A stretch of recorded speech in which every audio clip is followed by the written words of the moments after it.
sacrifices, play this game. I done prayed that my life would never be the same. I done prayed that I will make it bring glory to my name. All right, ladies and gentlemen, we have an Uncle Strib here with my brother, quite literally and figuratively, Mr.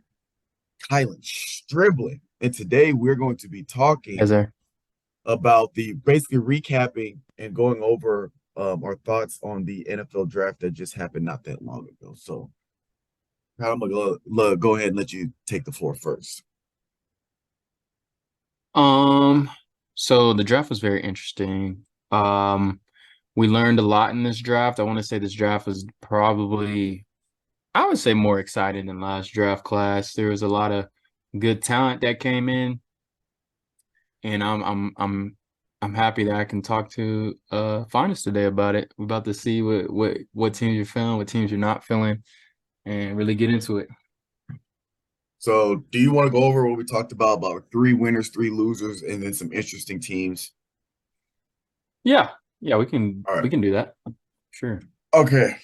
I'll start off with my number one team that I think won. I have their grade. And I went through and graded my top three, my bottom three, and I graded my interesting teams. So my top winner, I got Eagles at a 99%. Eagles needed a running back edge and a cornerback. They went out and got their edge. They got a cornerback. But one of their needs was also the reason why I don't have them as a perfect 100 is because they needed a running back and they didn't go and draft a running back.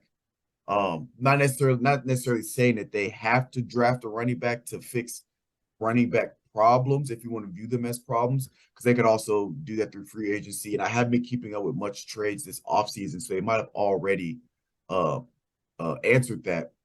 But just from a strictly drafting perspective, I got them high as my number one team winning the draft because they just added, Jalen Carter, Nolan Smith. You talking about monsters on an already stout defense. You're just adding playmaking depth, and then you get to tighten up that secondary. Tighten up the secondary with the was it Ringo, and the safety Sidney Brown that they got. So they went heavy defense in their draft, which is good. I think I Yeah. just would have liked to see them draft a running back at all those picks, but Well, my thing is, I completely agree with you. I mean, let's stay on the topic for the Eagles. The Eagles had an amazing draft. They absolutely went crazy again this year. And to touch on the point about the running back, I didn't mind them not getting a running back, just in the same fact that they got Devontae Swift from the Lions. that's right. I completely forgot about that. Yeah, and so I mean, I understand they still filled that hole in the draft by trading with the Detroit Lions to get Devontae Swift. I think he's going to fit in perfectly. I think the running attack is going to be phenomenal. You look at the defensive line; they just pretty much drafted best value this entire draft. Which, if we start looking at it, I think most teams might start trying to do that formula of just drafting what's best. I think it really comes to a middle ground. If you just have to kind of evaluate your team to see if you're going to draft for needs, you're going to draft for value. But if you look at here with the Eagles, it's just straight value picks. Now, the weakness of the roster right now is for sure safety on the team. I think Sidney Brown, I had him as my number one true safety in the NFL draft. I mean, you did have Jordan Battle, which I had top three. You had Branch, which was top three for me as well. But when I look at Branch, he's more of a slot corner, play in the box. Like He's a kind of like nickel. nickel safety Nickel. hybrid, which in the NFL, a nickel safety hybrid, they haven't been too valuable. I mean, but you do see stars like Buda Baker very thrive in that role. So he was that for me. But Jordan Battle's more of a strong safety. You're not going to put him up against slot receivers. I'd be very scared if you have Jordan Battle on Tyreek Hill all game.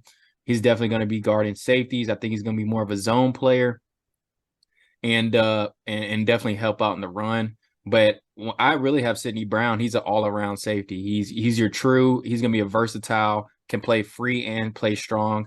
Kayvon Wallace and Reed Blankenship, I think, are the only two safeties on the roster right now that they have projected starting. Kayvon Wallace, Sidney Brown can easily win that position battle right there. I mean, Reed Blankenship beat out Kayvon Wallace last year, and he was an undrafted free agent. So I think Sidney Brown fills that role. I think they're gonna use Kaylee Ringo. I think they're gonna use him and actually have him more playing safety than people think. I think he's actually going to be a great safety. They move him. He's going to have that be really athletic for the safety position. He has the size for it as well. So I think two of those picks is really underrated draft picks that people kind of sleep on. Obviously Nolan Smith, Jalen Carter, but then Tanner McKee, a solid backup NFL quarterback that they picked up in the 6th round. I mean, with Gardner Minshew leaving, you kind of got to replace that backup quarterback role. But yeah, they just knocked out the park. I think it's a 100. I don't see how you can really do any better or do any less in that draft with the picks they had. Yeah, upon reevaluation, if I had remember about them getting Swift, I probably would have put them at 100. I completely forgot about that. All right, so going on to my number two graded out team for the draft. I have the Pittsburgh Steelers. I have them at about a 95. Needs were offensive tackle, outside linebacker, D-line, cornerback. They went and got offensive tackle, corner, defensive tackle, tight end, linebacker, corner, and they got a guard/offensive tackle in Spencer Anderson. So they were really heavy on the defensive side. And as we saw with Pittsburgh, they struggled defensively. This past season. So I think them restructuring or really building a strong foundation on their defense will probably be very beneficial to the team this year. What are your thoughts on the Pittsburgh Steelers? Yeah, I mean, I completely agree. Broderick Jones was a need for sure at offensive tackle for them. It's an interesting kind of division. Honestly, their division with who's in their division again? The Bengals, right? Yes, I think. Yeah, the AFC North. Yeah, the Bengals, and the Ravens. They're in an interesting division, but I think they definitely did well by getting Broderick Jones. It's kind of a no-brainer. Everybody knew if he was available, he was going to get picked by the Pittsburgh Steelers. I think really the two picks I would say that really impressed me was Joey Porter Jr. and Corey Trice. If you put on Corey Trice's film, he's an absolute dog. Really underrated corner. I think he has a potential to be a great nickel corner in the NFL. So you're getting a 7th round pick. You're getting a potential starter for your 7th round pick. I think he can be a starter. But having Corey Trice work more the slot, Joey Porter working outside, which, his big negative was he never really played slot corner. So people don't really know how diverse he is and can he play in the slot. But I mean, I feel like you don't have to really put him in the slot. If you have Corey Trice in the slot, and then it makes up for that. Yeah, it makes up for that. So I think that complements getting Joey Porter. So I think their defense is looking a lot better. I mean, Cameron Sutton leaving and Joey Porter Jr., which I think has a lot more upside and potential. Really, it's I think is a great class as well. And I would say Pittsburgh Steelers is number 2. I can understand some people putting the Texans at number 2, but I mean, it's the Texans. Their roster is so terrible. I would say literally if they didn't come from this draft without being seen as winners of the draft in some way, they royally messed up. So that's my take on that. Right. And so going on to my number 3, it was between so my number 3 is going to be the Colts that I have graded out 91. And just behind the Colts, I believe it would have been the Texans, if I remember correctly. But I have Colts graded at 91. They needed a quarterback, cornerback, and offensive tackle. Obviously, they got Anthony Richardson, which prospect-wise, he was viewed as having the highest ceiling out of the quarterbacks in this draft. They got corner. So I'm just going to go through, the positions they drafted. I'm not going to necessarily say everybody's name, but I have their names. Anthony Richardson, quarterback. They got a cornerback, defensive back cornerback receiver, offensive tackle, defensive tackle, another corner, safety, tight end, running back, linebacker, corner, offensive tackle. And one reason why I graded them so high is just the sheer amount of picks that they had for the draft. When you have this many picks, you can fix a lot of weaknesses or problems that you're having pretty well. You get some offense, you get some defense, you can dabble here and there. I mean, you got a plethora of picks. It's kind of hard to have a bad draft when if you have it's possible, but it's harder to have a bad draft when you have this many picks. Right. Yeah, I mean, I definitely understand. With so many picks, you know, you throw so many darts. It's kind of like a shotgun. You shoot at one target and just hope something sticks. So, we're probably gonna look back and say, yeah, you know, there's some guys out of this draft class for the Colts that were really impactful to their team. It's probably gonna be good players moving, but the Colts, it was definitely the Colts were up there. But I definitely think they have some picks I don't really think are going to pan out too well. But at the same time, I think they have a lot of some good value picks and some picks I think can do very well. Like Julius Brents, I think he's going to be he's going to develop. I think it's going to take time. I think he's going to struggle his rookie year. But luckily for him, he's in the AFC South, and when it comes to receivers, the AFC South is not known to, you know, have the best receivers. So it's not like he's going to struggle that much in division play. But Julian Brent, I think he's going to be a developmental corner. You're going to see 2 or 3 years if the Colts are patient with him, he's going to show tremendous upside and develop into a good corner. Anthony Richardson, it's probably the biggest talk around the draft, and it's going to be a huge talk going into next season about Anthony Richardson and how good he's going to be and what he's going to do. I have extreme concerns for Anthony Richardson, me personally, just because of the lack of experience he has in college. I actually went and saw him play when I went to University of Tennessee and watched him play against UT. And I mean, he's a good quarterback. He can scramble, but I feel like there's a lot he needs to develop on. I say his at best trajectory is Josh Allen, where he's not good, and then he gets better and better each year, and by year 3 or 4 he's looking like one of the best quarterbacks in NFL. Right. Developmental. Yeah, he's developmental. I wish that they had a plan for him moving forward into making sure he eases into and gives him time to develop. But hearing from the Colts, I think I saw on Twitter, people around the team are saying he's going to start. He's the automatic starter day 1.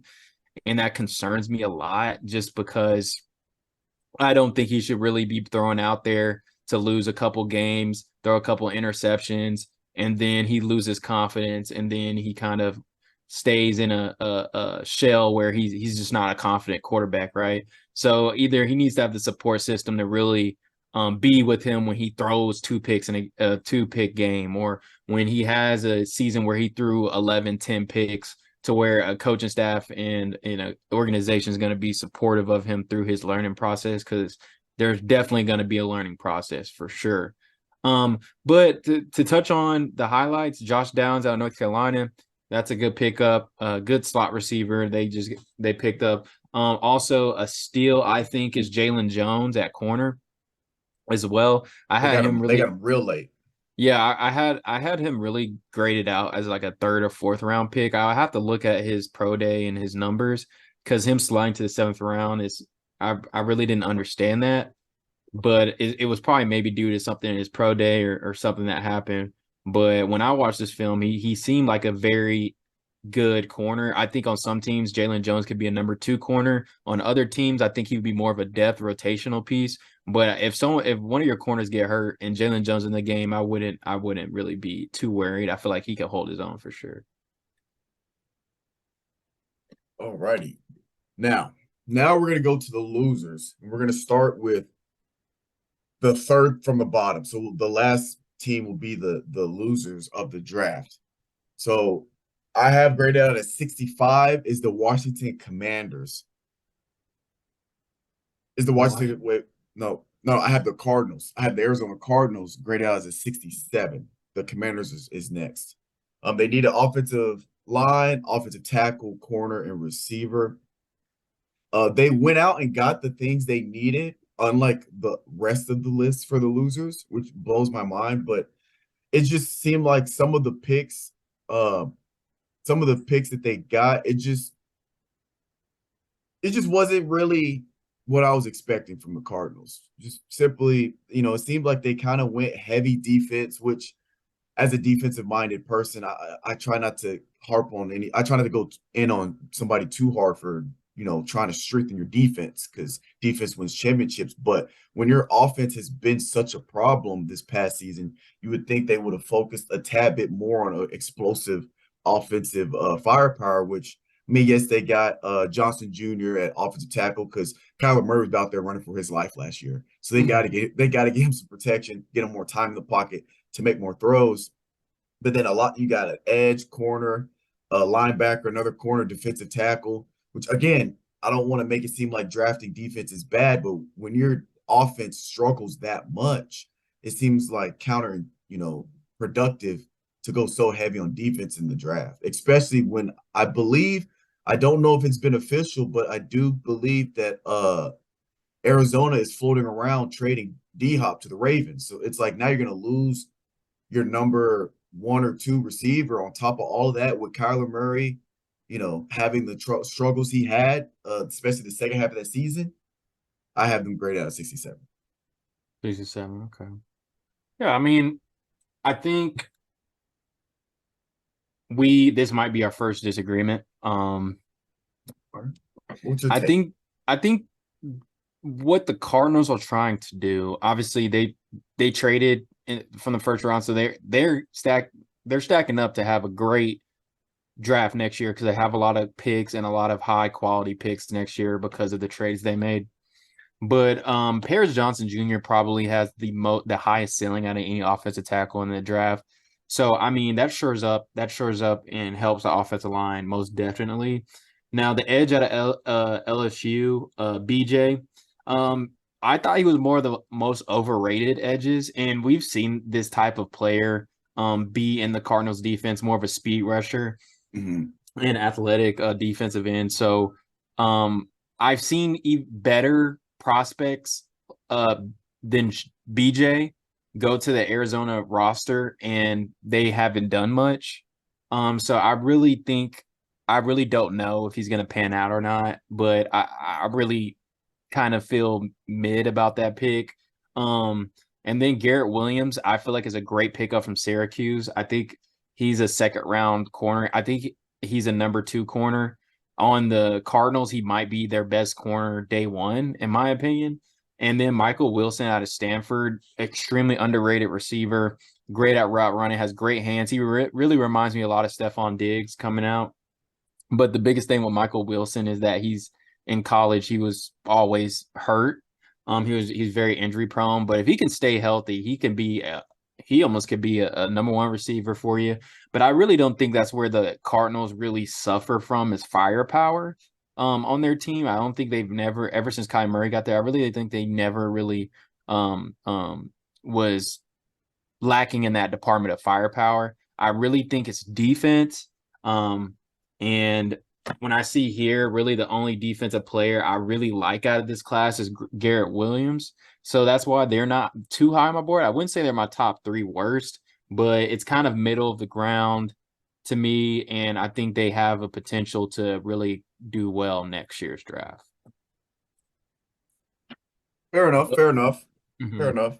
Now, moving to that second team, the Commanders, I graded out at 65. And the next 2 teams I've highlighted some very important things.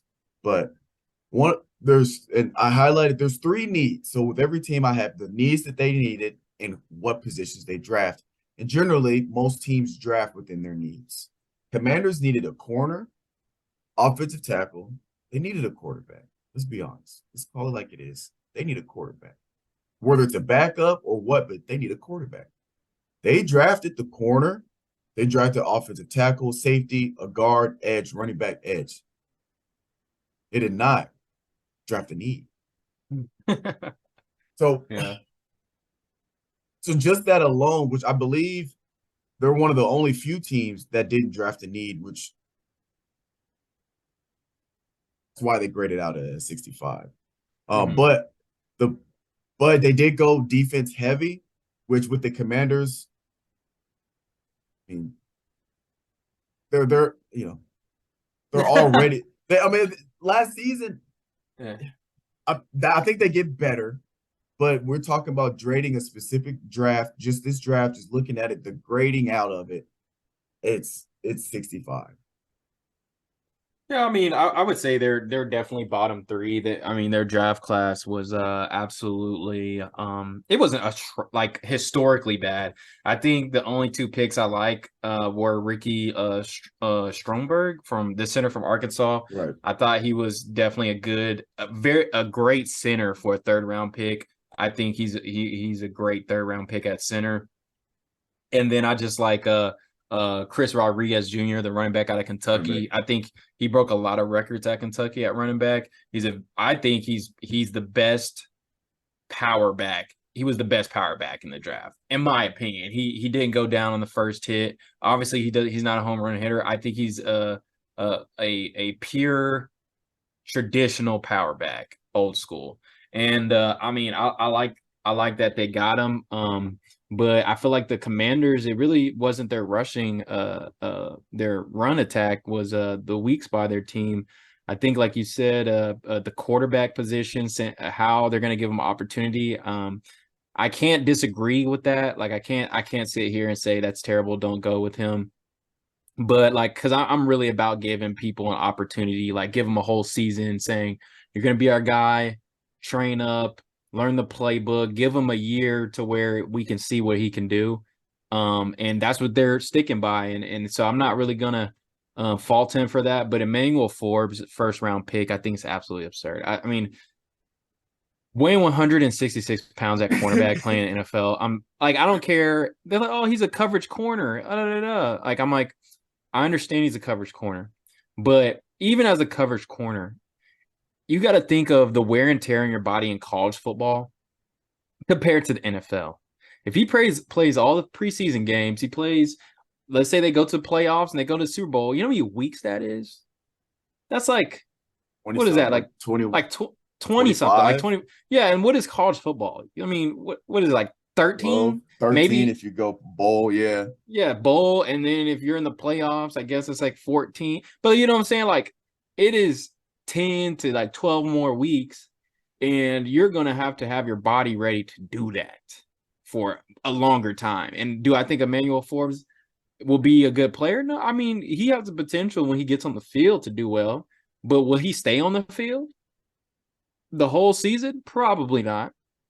So I think Emmanuel Forbes, now I'm not saying he should have not been a first round pick. I think a team that would like to add depth at cornerback, Emmanuel Forbes would be a good pick just because he can give you a lot of talent in the cornerback room if you already have talent. Because I wouldn't rely for him to be the best person in my secondary when most likely there's a pretty high chance he's not going to be there every game. And so I mean I don't understand that first round pick, but I mean I've had people debate me on Emmanuel Forbes, but that's just my opinion.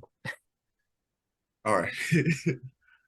Getting to the last of the bottom grading, I have the Patriots. And it's an interesting, for me, it's an interesting grade because they have a plethora of picks. They have, if I'm looking, this 3, 6, 9, they had 12 draft picks. And like I mentioned earlier, it's kind of hard to have a bad draft when you have so many picks. Well, Patriots found a way. Patriots needed a corner, offensive tackle, receiver, outside linebacker. They had four areas of needs. They didn't draft two of those areas with 12 picks. They did not draft an offensive tackle. They drafted two guards. They didn't draft an offensive tackle, which I'll give them that. That might be a mute point because obviously you can move guys. So some guys that get drafted as guards might get moved to tackle, or they have guys now that can move to tackle and they draft guards because of that. I'll give them that one. But they did not draft a linebacker. And we saw that defense last year. Mm. they needed help, and they needed help on the run game to stop the run game. They needed linebacker. Now they did pick up a defensive tackle, White, which I thought was a decent pickup, but no linebacker. So I have them graded out as at a 60. I thought Keon White was an outside linebacker. He was drafted as a D tackle. Again, Yeah, I mean, I don't know what they're doing. They obviously now here's the thing with the Patriots. They are known for drafting unorthodoxly and moving things around to fit their system. So even the Keon White might be listed as a D tackle. They might move him to an outside linebacker. That's your linebacker. And then these two guards with the offensive line they have now, they can work in that tackle position. I mean, it is the Patriots. So yeah. I contextually, I might give them some leniency, but I was looking at just strictly the draft, not any extra context to anything else. But yeah, I would say they're definitely mid lower tier. I wouldn't say they're the last, just because we still have the Jaguars and the Cowboys exist. But Christian Gonzalez is a steal, in my opinion. I don't know how people keep on letting the Patriots get away with getting good cornerbacks, but I mean, I think it's a good fit, just because I feel like Christian Gonzalez literally went to the right organization to develop him correctly, because his biggest con is that he's not the best run fitter and willing tackler, while the Patriots are known and to coach very willing tacklers in their secondary and good open field tacklers and very smart DBs, right? So I think he's going to get that development, and if he applies himself to the run game and they coach that in him, the sky's gonna be a limit for Christian Gonzalez. But unfortunately, he's probably gonna do really good, and then the Patriots not gonna pay him, and he's gonna go to some other organization. Marte Mapu from Sacramento State. I have a friend. We played college ball together. He played at Sacramento State last year, and he was just saying how amazing he was on Twitter. I think he just mentioned it out when he got drafted. So then I kind of was interested. So I looked him up, and he's actually a really great player, like amazing, probably the best FCS linebacker in the country last year. And so I think that's a great pick there. Just Chris Gonzalez and Marte Mapu. Now Keon White, he has a lot of potential, but he's kind of like a project. I would say he was like, when it comes to defense, he was kind of like the Anthony Richardson of defense a little bit. Like he could be really good, but he has a lot of things to fix up before he gets that way. So Keon White, I feel like he might not have the best rookie season, but I think as years go by, he's going to definitely be a player that's going to add some value to the roster. But yeah, I mean, other than that, every other pick I see that they took, I mean, it's kind of like, all right, it's okay. But it's nothing spectacular at all. I don't really see any sleepers. I don't really see any people that's going to be very impactful to the team to put them over the hump in that division. So yeah, I mean, I understand. It's definitely it was kind of like a boring draft besides the Gonzalez pick, but kind of unorthodox what you said. Right. All right, so now we have the interesting teams. So these aren't necessarily winners or losers, just teams I found interesting, but I did give them a grade. Let's start from a bottom up. So I got Los Angeles Rams. I got them graded out as an 82%. They need a receiver, outside linebacker, offensive tackle. They had quite a few picks, and they got a couple offensive linemen. They did go out and get some linebackers, I believe. My notes at. They didn't draft any linebackers in the sense of what's it called? Designated linebackers. They drafted some safeties and and a defensive tackle. But anyway, I have them at an 82. But the reason why they were interesting to me is because they got Stetson Bennett at quarterback with the Matthew Stafford. Now, I'm not saying, they're drafting Stetson Bennett to replace Stafford, but it is going to be an interesting dynamic because we've seen that if you get Stetson Bennett an opportunity to go out there and make plays, I think it just to me, it's interesting how that all plays out at the quarterback position. But then, they drafted some DBs. I don't know. They drafted a cornerback late, which uh because didn't isn't Jalen Ramsey gone, right? He's not with the Rams no more. So I Right. thought He's not with the Rams. He's with the Dolphins now. Miami, right? Yeah. So Yeah. I was curious to see if they were gonna draft a corner a little higher to fill that gap because Jalen Ramsey, that's a big gap. That's a big gap to fill defensively. Hmm. And they did end up getting a corner. It was a little late, but I just thought that was interesting, especially the Stetson Bennett. I know a lot of people say he's not an NFL quarterback. Some people had him as a draftable quarterback. Some people didn't think it was just because Georgia has these stellar. Georgia's such a great team. You can put any quarterback in there, and so they were trying to take away from Stetson Bennett's his actual, throwing and quarterback ability. It was just Hmm. interesting to see him go there. Yeah. Really agree. To just touch a little bit on that before I tell you one of my interesting teams. Um, yeah, I think it's just like the Rams can't get everything in one draft because they definitely need pretty much their need is their whole team. First of all, they barely have a roster. They don't. They what? How many people they have on the team right now? Like 60 something. They don't have that many players on the team. Okay, Right. and so you're not going to get it all in this draft, but I think there are some key points. I think the Stetson Bennett, the Miles Murphy, the who they get the cornerback out of TCU who won the best defensive player of the year in college football last year. Um, I think all of those Are you pieces. talking about Hodges Thompson? You Yeah, said Hodges Thompson. Yeah, yeah, did I say Miles Murphy for him? Because I think he's for the Bengals. Yeah, he's for the yeah. Bengals. I think he's yeah. Yeah, I was thinking about the Bengals already, but yeah, I feel like they got some good pieces and some good picks, especially for not having a first round pick. It was a pretty good draft class for them. So yeah, it's gonna be interesting to see how they're gonna go about their roster situation for the next coming years, and we completely agree. But the team I have as one of my interesting teams will have to be the Cincinnati Bengals. Very interesting what they're doing here. They got Miles Murphy from defensive end. I think he was probably the most overrated defensive end in the first round. But you can't be mad at getting Miles Murphy on the 28th pick in the first round. He adds a lot of speed to your pass rush, and you know that I feel like the Bengals defensive line, they're really just lacking speed. I feel like they don't have that much speed at all. Um, and then DJ Turner from Michigan, a great cornerback. I think he steps on the team and makes their secondary even better. I really love that pick for the Bengals. Jordan Battle, safety out of Alabama. I really love that pick as well.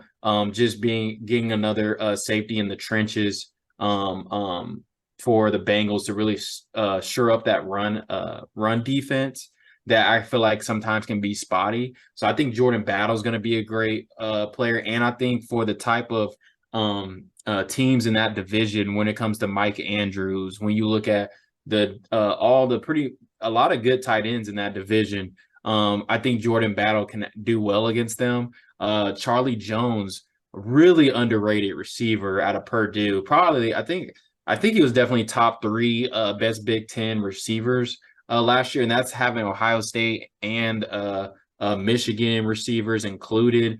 I think he had the most receptions on any Big Ten receiver. Really great quality pick for Joe Burrow. That's absolutely insane that he goes to the Bengals. They're going to have Jamar Chase, Charlie Jones, T. Higgins, Tyler Boyd is going to and I really think Charlie Jones might surprise people, and they might let Tyler Boyd go potentially to make up some room for that big Joe Burrow contract and keep Charlie Jones because Charlie Jones could replace Tyler Boyd and be a great addition. Chase Brown out of Illinois, another great pick. It kind of concerned me because I really loved Chase Brown as a prospect. I thought he was very interesting, and I was praying he went to a team that could utilize his talents well. The only thing that would concern is Chase Brown and Joe Mixon kind of have the same run style and play style. So it's gonna be very interesting how that happens, like a 1-2 punch. But with Piron going, I thought they should have maybe went to get more of a power back. but Chase Brown and Joe Mixon, I think, could still be a good combination. So yeah, I think it's just a lot of prospects I really enjoyed and I really thought were really underrated prospects and really good. All seem to all go to the Bengals. I'm just like, wow, it's gonna be interesting to see how that draft class turns out because I really like a lot of players they drafted. Yeah, Bengals got contenders for sure, definitely contenders. Now, my second interesting team was the Baltimore Ravens. I had them graded out as an 89%. Needed receivers, which you could argue that they maybe didn't. Receivers, D line, offensive line. They got linebacker, edge, cornerback, and two offensive linemen. And I just think it's interesting because you have Lamar re-signing, which I knew he was going to re-sign. He wasn't going to play anywhere else. You have Odell Beckham Jr. signing to Baltimore. You got Brandon Cooks that's at Baltimore now. And then you have rumors of D-Hop potentially making his way to the Ravens. And then they go out and get Zay Flowers from Boston College. He's not a super explosive guy. He had over 1,000 yards receiving last year, 12 touchdowns. He's not going to I don't think he's going to come in and change the game right away. But when you got him paired with that receiving core room, I think it's going to be. And then you also got the two offensive linemen to give Lamar Jackson more protection up front. I think the Baltimore Ravens, I think they have an interest. They're starting to set up a very interesting team to really start contending in the playoffs. Oh yeah, and I think Zay Flowers is just a main staple. For that draft for the Ravens. I think just having Zay Flowers at receiver, drafting him, I think everybody's just gonna look back and think of the whole draft class and just sum it up to Zay Flowers. So I mean, I think just solely seeing Zay Flowers and Lamar Jackson, all those receivers and help they gave him in the offseason, just seeing them how they're gonna work and see if finally getting him receivers, getting him help in regards to the passing attack we're really going to see. I think the Ravens is really going to be very interesting to see how they're going to work out. Honestly, my own opinion, I think the Ravens, as long as Lamar Jackson is healthy, is a 10-win team every year in, year out. But yeah, it's going to be seeing the difference in the passing attack with all the talent they're loading up in the receiving room. My next interesting team is the Seattle Seahawks. Devon Witherspoon, cornerback out of Illinois, obviously head and shoulders better than any cornerback in the draft class. Is one of my favorite cornerback prospects in a while. And he's gonna come up, hit you. He's gonna cover you. He's gonna know how to play zone. He's gonna be the smartest defensive back out there. He's an automatic day one starter, legitimate, potentially future all-pro cornerback. So the Seahawks have now Woolen and Devon Witherspoon at cornerback as a tandem, and I think they're going to do crazy this year. I think they potentially might be having discussions of Seattle having another Legion of Boom in their future. Like that's how good that pick is. Jackson Smith and Jigma at Ohio State. A lot of people sleep on Smith and Jigma just because he was hurt last year, pretty much all last year.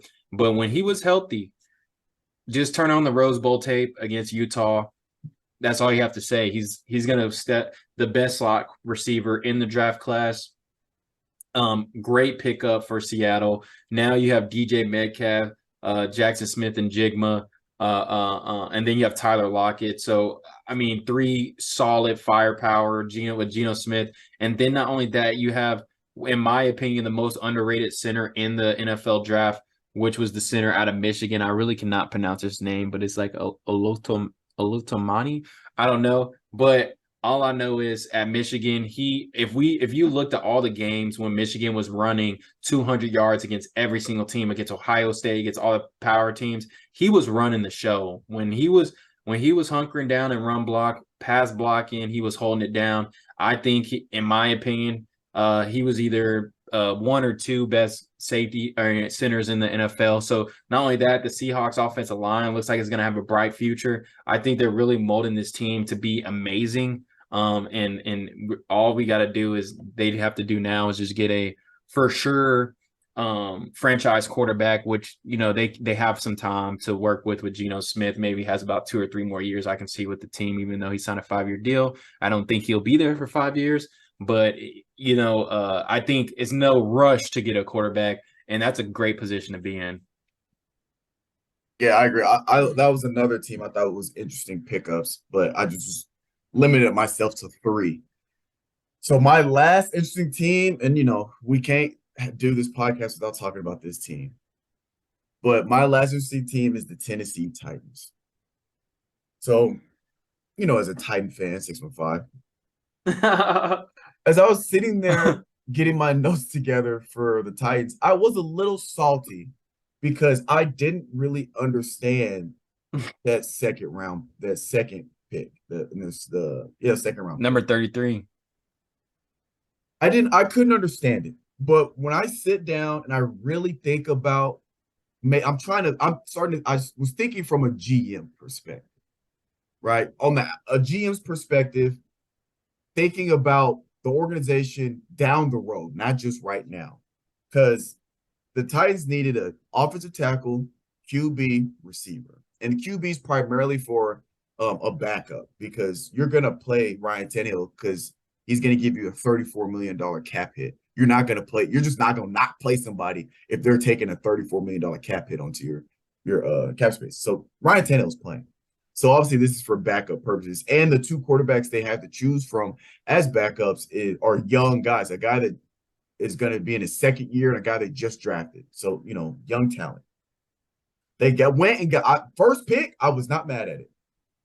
Offensive lineman, Peter, his last name, Skronsky. I was not mad at that at all because I had been harping about the Titans' need to shore up that offensive line because they are a run-heavy team. They need with Derrick Henry's their pride and joy. The run game's their pride and joy. They need to tighten up the offensive line because he didn't have the protection he has had in the past few years. Wasn't mad at that. Quarterback Will Levis, I was a little caught off guard. And then the rest of the the rest of the draft, I wasn't too upset. They got running back. So you get because I believe the backup for Derek. I know you're talking about. He's no longer there, right? No, he's still there. Well, then maybe I don't understand the running. He was a rookie last year. He came out of Michigan. Oh, the rookie. Yeah. Are you not referring to him? No, I was thinking of the maybe guy from 2 years ago.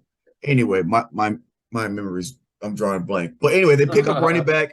I'm not mad at picking up a running back because you do have to get some rotation with Derrick Henry in there because he's not going to survive. You can't sustain 40 touches a game. And then a tight end, I thought the tight end pickup was good. I'm not familiar with the player, but just position. When I look at drafts, I look at position-wise. Because when you look at players, sometimes guys that are great don't pan out. And sometimes guys that get picked up late that weren't high draft rates end up being great. So I look at the position, not so much the player. So, and I was like, tight end pickup, I'm not mad at that. Tight end play is very important. If you can get you a solid tight end, that can help with the pass game and the run game. And then they went and picked up offensive tackle. Again, not mad at that. Get depth in the offensive line. And they picked up receiver, which we need plenty of because we wanted to get rid of the best receiver we've had in our franchise. We wanted to just get rid of him because we didn't want to pay him. Anyway, all that being said, I wanted to grade the Titans bad. I wanted to. I was going to grade them like 70-something, right? They weren't going to be bottom 3. But I was thinking about it because obviously there's a lot of talk about Malik Willis not really being what we thought, even though I think casting judgment this early is still a little too early. It's only been a season. And the circumstances in which he started, I don't think that's fair to judge him off those games just yet. Wait maybe another year or 2, then we can talk about it. But you have Ryan Tannehill, whose contract is coming up. He's got a $34 million cap hit. And he has shown that he can win you games, kind of. He can also lose you games. He's kind of in that middle of the pack quarterback level. And so you're getting to the point where you got to start thinking about your franchise quarterback because when his contract's up, I don't think he's re-signing or getting an extension with the Titans. When his contract's up, you got to look at who can be your franchise quarterback. And if you're the GM now and if I ask myself, am I comfortable with Malik Willis being our franchise quarterback after this season, I don't know. But when you look at the talent Will Levis did at Kentucky, they might be more comfortable with that 2 years from now. I'm trying to make it make sense, but I got Titans is interesting because I'm just interested to see how the quarterback play turns out with the Titans. Because we know how the Titans are. Defense is always pretty good. I know they just gave the was it Simmons a big contract extension. So, and I know their defense, their defense has usually been what we need them to be for the most part, and it's always been from an offensive standpoint that we've had troubles from a passing offensive standpoint. So it's interesting to see how this plays out. Yeah, I think I'm gonna stay on the Titans as well. I'm gonna have to really talk about this. So how the Titans are, if we contextualize this draft, this probably and not figuratively is the best draft class for the Titans. No, I'm just playing. It's not the best. No, it's definitely the most. It's definitely the most interesting draft class because this is like an encryption. Like right. You have to figure this out. Like you got to understand the context of everything because if we look at this as face value and literally like national media, don't trust any national media. Listen to the fans. The fans know what the team needs. If it's a good pick, it's a bad pick. You have these national media people that will say, yeah, it's a B plus, it's an A plus about the Titans. If you talk to any Titans fan, it's either like it varies widely. It's like this was amazing draft class, and then some people like this is the worst draft class ever. And then like it's so polar. That's because it's interesting. Because it's so polarized, right? So new GM Ron, what is his name? Ron I don't know. Carthens. New GM comes in with new GM. Thank God we replaced that last GM. Oh my goodness. Probably the worst draft you could possibly have as a team last year. But so he comes in, fires everybody. Wants a new roster. Wants to flip it around, want to make it his own, right? While some things I disagreed with. I guess I could be just a huge Titans fan, and I really like some players that have been on the team for a while that's been performing very well last year. Not to go that, would only be a $3 million cap hit if they were on the team. But I digress.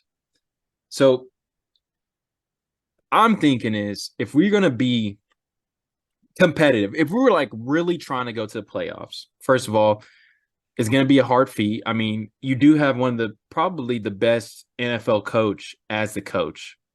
So you're good in that part. Now, when it comes from a roster perspective, which has always been the problem, it's getting rid of everybody, makes things a little bit more complicated. So in free agency, the new GM, he kind of made a bunch of safe picks by making sure that the offensive line gets a little bit more depth, put some more depth at linebacker, all those type of things. So you don't really know his agenda. You don't know, there's no big moves happening. There's not like they're going out getting Hopkins or anything, nothing crazy, or trading Tannehill or Derrick Henry away. It's kind of some safe free agent moves to add depth and where you need depth at. So I'm thinking going into this draft that the Titans are going to for sure make a move to see where we know the direction of the team. Because right now, when you get rid of all your veterans, your team has no identity whatsoever. You don't even know how the team is going to be a tough team. Is it going to be a soft team? I could just imagine it's going to be more of a tougher team because their coach is still there. But I'm thinking you got to go off all offensive line. Maybe hit defense, the secondary, because the Titans secondary has always been suspect. Always been suspect. And so you got to hit a defensive back. You got to get some receiver help. And you got to get offensive line because we had the worst offensive line in the NFL last year. So I was thinking our top 4 picks were going to be offensive linemen. Like 3 out of our first 4 picks were going to be offensive linemen. We didn't go that direction. Disappointing. But let's be honest here. If the Titans were never have drafted like I told them they should draft to be competitive, for Super Bowl. So with this draft, Peter Skoronsky, obviously a dub. Everybody loves that pick. You know, our offensive line is bad when the Titans fan base is happy over offensive line first round pick. Almost And never. yeah, historically we hate offensive line at first round pick, but we were happy this time. So Will Levis at quarterback, I understand it. His potential is higher than Ryan Tannehill's potential. But Ryan Tannehill is a very consistent, steady quarterback. Will Levis is not a consistent, steady quarterback, but he has the potential to be a better quarterback than Ryan Tannehill when it comes to arm talent, when it comes to athleticism, when it comes to pretty much every aspect of being a quarterback. It's just that he's not there yet, and will he ever get there is the question. Tajay Spears, I really love that pick at running back. A lot of people didn't understand that pick, but I think Tajay Spears is great, especially for the Titans type of style. I think he can be a pivotal piece if the Titans look for a different direction away from Derrick Henry. He can be a reliable source for the rushing attack. Josh Weil, probably my favorite pick of the whole entire draft for the Titans. Obviously, Peter Skoronsky's my favorite, but like when you actually look at the value of the pick, it's really good. You got to think the Titans always have a top 10 offense when they have what? Tight ends. A good, reliable tight end passing attack. So Josh Weil is a good tight end. Has a great size, great hands, great route running, can block as well. I think he's going to be a good addition with Okonkwo. I don't know. Hopefully, I look on the roster today and Swan's not on it because he's absolutely probably one of the worst tight ends I've ever seen. But no, he's not on it. He's not on the team anymore. Good. Okay, perfect. So I'm just saying, how are you going to be a blocking tight end, but then be graded as the worst blocker out of all tight ends in the NFL? But yeah, and then Colton Dow. I mean, I don't know much about Colton Dow. I have a friend that plays at Morehead State, and he said Colton Dow's a pretty good receiver. We're gonna see. Definitely not the pick. I think that's what most Titans fans are angry about the draft class because they really didn't get a good big name receiver, which I understand. But I'd rather have Josh Wool than a receiver because it's not like we use our receivers anyway. And then Jalen Duncan, offensive tackle, obviously added more depth. That offensive line can never hurt. So yeah, it's gonna be interesting to see what the Titans do for the next 3 or 4 years, honestly. I think they might go a direction of trading Derrick Henry to get some draft capital, and maybe I thought was to get Caleb Williams last year, but we got Will Levis. We're gonna roll with that. But it's gonna be interesting to see how they built that roster around Will Levis. Yeah. And then I don't think I ever mentioned, but I ended up grading Titans at an 85 with the context of the quarterback situation. I was like, okay, somewhat a play for the future, even though you have a consistent quarterback now. But that's all I had. Just top 3, bottom 3 interesting picks. I mean, there's a lot of other teams that did well. I did see somebody had graded the Jets as the worst. But then I was like, well, contextually, obviously, if you had context, they just got Aaron Rodgers, which makes them astronaut. They're automatically playoff contending teams. And then I looked at positions that they drafted. They went actually basically the things that Rodgers wanted the Packers to draft for all those years. The Jets actually drafted those. They drafted offensive line. They drafted receivers. And they drafted weapons for Rodgers as well as the weapons already there. But yeah. Just a lot of interesting things. I'm excited. This always gets me excited for the season to start, just to see how things play out. Because teams that are at the bottom sometimes make their way to the top, like the Eagles. Nobody expected this from the Eagles this past year, things like that. But yeah, Howie Roseman's that guy. Who? Howie Roseman, their GMs. Guy. He's that man. Yeah, and then they go from probably the most improved team to then making the Super Bowl. to having the best draft. That's how you build dynasties right there. We'll see. Yeah, because obviously we know that the Chiefs draft is absolutely awful. I don't know what they were doing. So someone needs to have a conversation with Bro, them. somebody had the Chiefs graded out high. No, I don't know what they're smoking on. Literally, the Chiefs are just going to be the Packers part 2 in about 5 years.